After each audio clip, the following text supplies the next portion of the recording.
मुसलसल 25 बरस हो गए। कितने बरस? कितने बरस बाबू? 25।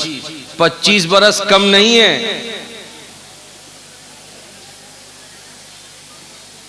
हमारे यहां 25 बरस का नौजवान सऊदी अरब में या दुबई में जाकर रुपए पैसे कमा के अपने इलाके में बिल्डिंग बना लेता है। फिर उसके लिए मां नई बहू की तलाश के लिए निकलती है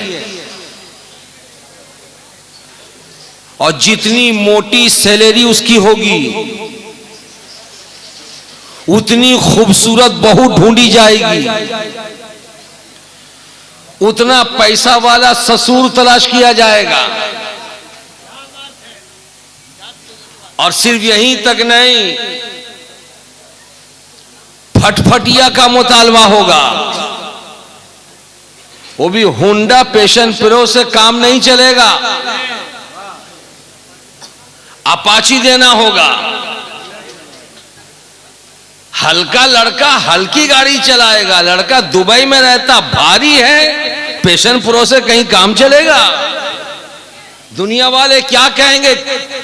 कार जमाई एसेছে, টাকা পয়সা নেই নাকি? ও আব্দুল সামাদ্দা, কেমন গাড়ি দিয়েছো তুমি? अब्दुल समद भी समझता मेरा दामाद भारी भरकम है तो उसको भारी गाड़ी देनी पड़ेगी। अरे बोलो भाई, ऐसा ही है ना? ऐसा ही है ना? 25 बरस का नौजवान पैसा कमाकर भारी गाड़ी चढ़ता है, तब उसकी अहमियत बढ़ती है। ये दुनिया है, दुनिया। लेकिन एक दुनिया की तरफ और मैं आपको ले जाना चाहता हूं, और वो दुनिया जिसको आप मुरादाबाद की धरती से जिसकी शुरुआत होती है और जिसकी मंजिल इस्लामपुर और दुबराजपुर की वो पाकीज़ा जमीन होती है, और ऐसी प्यारी दुनिया के बसा औकात भारी भरकम गाड़ी देने के बावजूद भी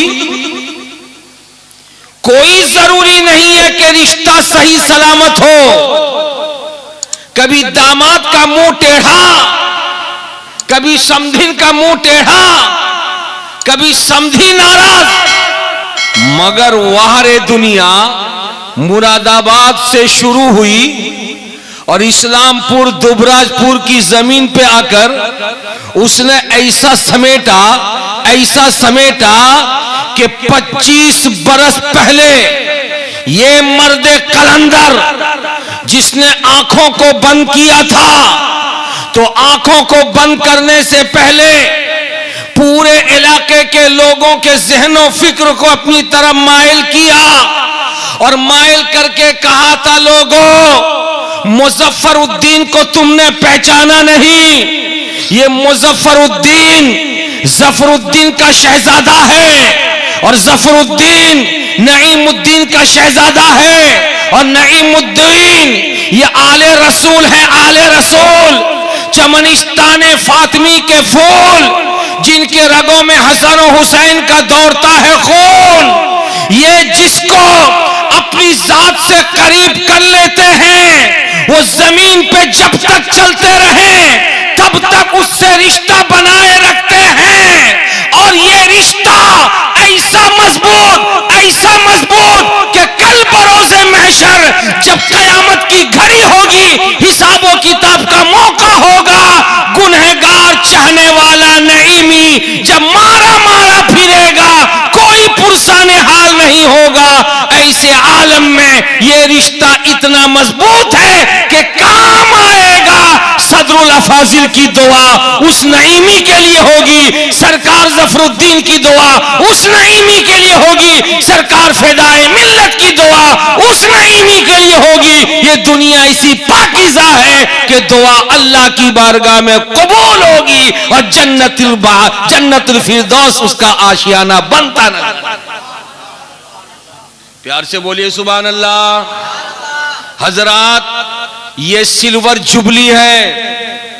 बहुत लोगों को इंतजार था कि 25वें उर्स में हम जाएंगे और आज आए।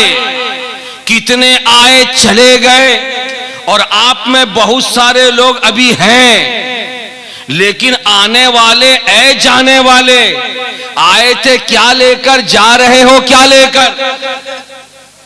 क्या लेके आए थे? क्या लेके जा रहे हो? आप यही कहेंगे आए थे खाली हाथ और जा रहे हैं तो थैला भर के। अरे बोलो ना भाई। याद रखो, जो दुनिया का रिश्ता होता है उस रिश्तेदारी का तकाजा यह है कि जाने के वक्त में थैला को भरो, केले से भरो, नींबू से भरो, पपीते से भरो, अनार से भरो, सेब से भरो। अपने बाड़ी में संतरा होता हो तो संतरे से भर दो, आलू से भर दो, प्याज से भर दो। जिसके पास जो होता है वो वही देता है।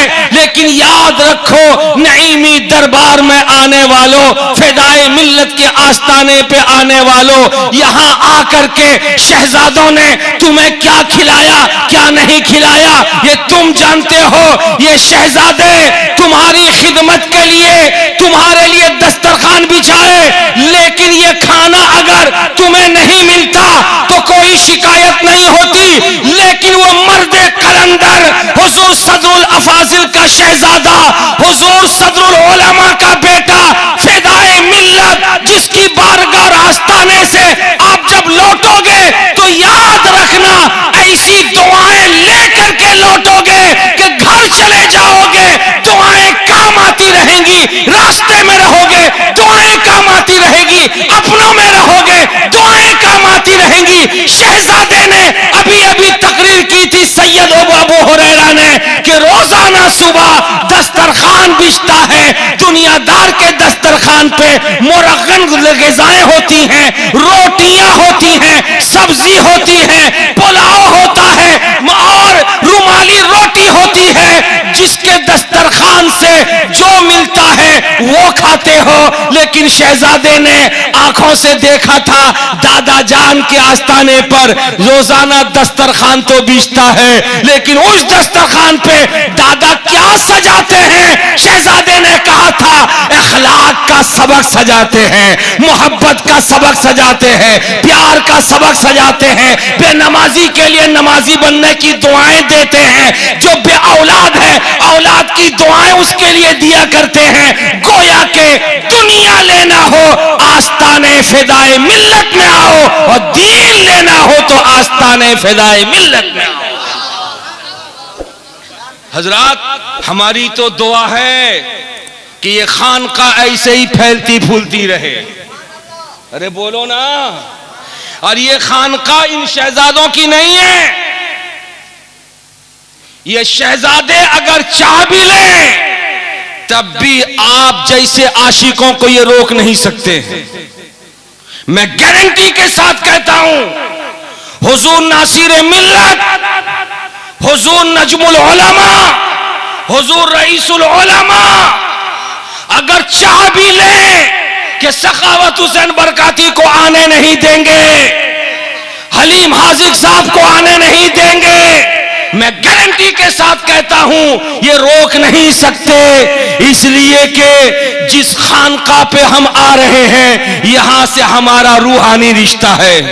अरे बोलो ना भाई, रूहानी रिश्ता है। और अली के बेटों के घर से जब रूहानी रिश्ता हो जाता है तो जो यजीदी होते हैं उन्हीं के लिए दरवाजा बंद होता है, लेकिन जो हुसैनी होते हैं उनके लिए हुसैन के बेटों का दरवाजा कभी बंद नहीं हुआ।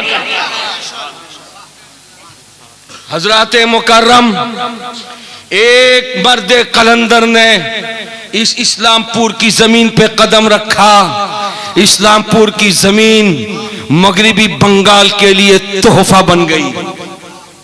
तोहफा, और इतना उम्दा तोहफा कि कल तक तो ये खानकाह थी, खानका की चारदीवारी में चंद बच्चे हुआ करते थे पढ़ने वाले, जहां कुरान और हदीस की तालीम दी जाती थी। लेकिन अल्लाह सलामत रखे, हुजूर नजमुल उलमा की दूरबीन निगाह ने देखा। हुजूर नासिर मिल्लत से तन्हाई में मशवरा किया कि भाईजान, आपको हमको मालूम है कि हमारे बाबा यहां किस मकसद से आए थे। मकसद सिर्फ एक था, कुरान की तालीम आम करें, हदीस की तालीम आम करें। लेकिन भैया अब वक्त का तकाजा है कि बाबा जान के मजार से ही बिल्कुल करीब एक जमीन दी जाए और वहां पर आलीशान इमारत कायम की जाए और बाज़ाब्ता इस्लाम के तरवीज व इशाअत के लिए हम काम करें, जहां कुरान की भी तालीम हो, अहादीस नबविया की भी तालीम हो और मुस्तफ़ा जाने रहमत का इश्क भी सिखाया जाए, मोहब्बत नबी का पैगाम भी दिया जाए, अहले बैत अतहार की अजमतें भी बताई जाए, लोगों के दिलों में इश्क रसूल का समंदर बनाया जाए ताकि इस इलाके में बदअकीदगी शब खून न मार सके। इसलिए कि बाबा जान ने घर घर में फातिहा को आम किया था, रसूलुल्लाह के नाम पर अंगूठा चूमने को आम किया था। बाबा जान ने और दादा जान ने लोगों के दिलों में इश्क रसूल की दबी चादर बिछाई थी। लेकिन आने वाला वक्त इतना पुरखतर आ रहा है कि बातिल परस्त इस इस्लामपुर की तरफ भी गंदी नजर उठाए हुए हैं। इसलिए हम इदारा बनाएंगे, इसलिए कि जहां पर मजार होता है और मजार के बाजू में इदारा होता है, मदरसा होता है, वहां पर कोई भी बातिल परस्त आंख उठाने की हिम्मत नहीं कर सकता। इसलिए कि मदरसे से कुरान की तालीम दी जाती है और मजार से दुआएं की जाती हैं। हजरात मुकर्रम, और इस मकसद में कामयाब हुए। आपने देखा होगा ये पावर हाउस के करीब आलीशान इमारत अल्हम्दुलिल्लाह बनाई गई और तामीरी काम भी जारी है और एक प्लॉट खरीदा है। आप लोगों का ताउन रहा तो इंशाअल्लाह ताला ये आगे बढ़ता रहेगा। लेकिन इस वक्त मेरे हाथ में एक किताब है जिसको Sadrul Afazil educational and welfare society Khanqah Aliya Qadriya Naeemia Islampur Dubrajpur की जानिब से ये किताब शाये की गई है, जिसका रस्म इजरा भी हुआ। चांद पर इंसान की फतह, इस किताब को किसने लिखी मालूम है आपको? अरे बोलिए। हजरत के दादा ने लिखी है। अरे बोलिए ना। हजरत के दादा ने, हुजूर नासिर मिल्लत खुश है कि मेरे दादा ने लिखी है।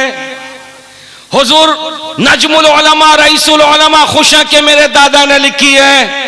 और क्यों ना खुश हो, इसलिए कि जिस घराने का काम ही यही था कि मिल्लत के नाम, कौम के नाम ऐसे पैगामात नश्र करो कुरान हदीस से निकाल करके कि जिनकी जिंदगी मुश्कबार बन जाए।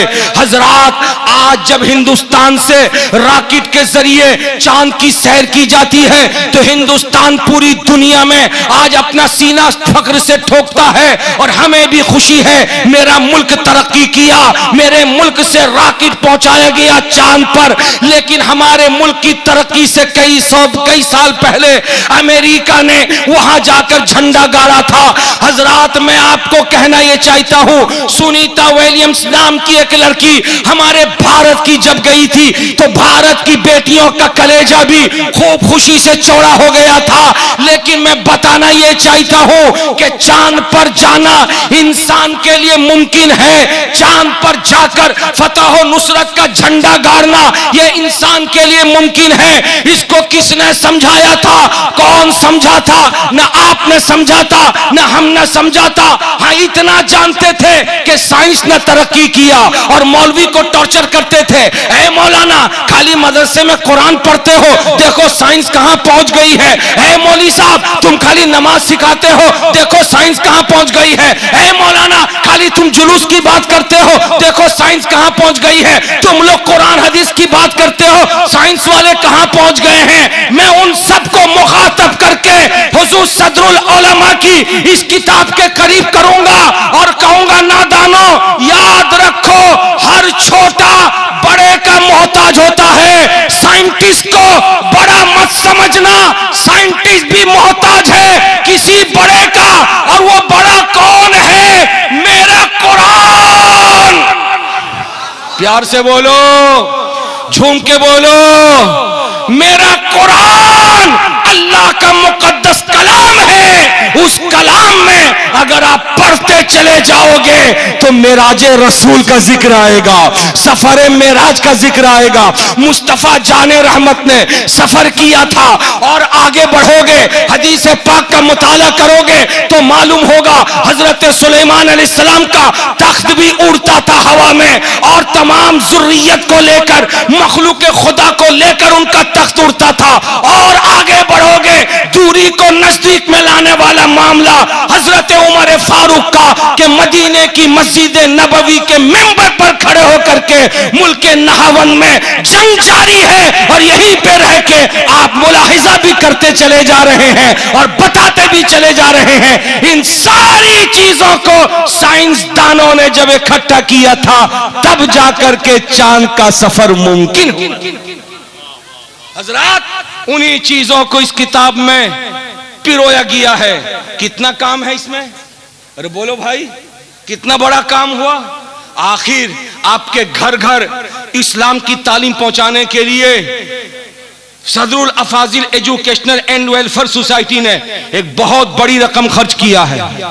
आखिर इसके पीछे खर्च हुआ है कि नहीं हुआ भैया? बोलो, खर्च हुआ है ना? जब खर्च हुआ है, रस्म इजरा के बाद अब आप क्या समझते हैं कहीं से गड्ढा खोद के पैसा निकाला गया? नहीं नहीं, आपके लिए, आपके इफादियत के लिए किताब को मंजर आम पर लाया गया है। अब मैं चाहूंगा आप में का हर आदमी चाहे कोई भी हो, अपने घर इस किताब को लेकर के जाए, खाली न जाए, अपने घर इस किताब को लेकर के जाए। और कितनी रकम देकर के जाए, कितनी रकम देकर के जाए? मैं कोई 5,000, 10,000, 2,000, 1,000 का मुतालबा नहीं करूंगा। नहीं, मैं चाहूंगा 200 रुपया। इसका हदिया नहीं है, बस तोहफा 200 रुपया देकर इस किताब को हासिल करो भाई, ताकि ये रकम आए जो इसमें खर्च हुआ है, पूरी भरपाई न सही, कम से कम कुछ हद तक तो भरपाई हो जाए। उठो भाई, उठो, एक एक करके उठो। अल्लाह अगर आपको दिया है तो 200 रुपए खर्च करके इस किताब को तोहफे हुजूर फिदाई मिल्लत अपने घर लेकर के जाओ। सुभान अल्लाह। आइए, माशाअल्लाह, लाओ भाई, जल्दी जल्दी आइए, बिल्कुल वक्त करीब हो गया। कुल शरीफ का वक्त बिल्कुल करीब। किताब